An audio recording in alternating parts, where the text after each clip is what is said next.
মহাকুম্ভ মেলায় ভক্তদের দর্শন দিতে এসেছে কিছু অদ্ভুত সাধু বাবা। এই চমৎকারী বাবাদের কঠিন তপস্যা শুনে আপনারা চমকে যাবেন। আনাজ বাবা, কুম্ভ মেলায় দেখা যাবে এই আনাজ বাবাকে। এই বাবার বিশেষত্ব হলো এই বাবা পরিবেশের মঙ্গলের জন্য এমন কঠিন তপস্যা করছে, বড় বড় সাধু সন্তদের পক্ষেও এই তপস্যা করা অসম্ভব।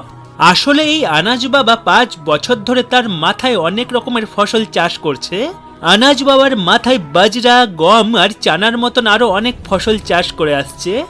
এই বাবা এই কঠিন তপস্যা এই জন্য করছে যাতে পুরো বিশ্বকে পরিবেশ রক্ষার জন্য গাছ লাগানোর জ্ঞান দিতে পারে।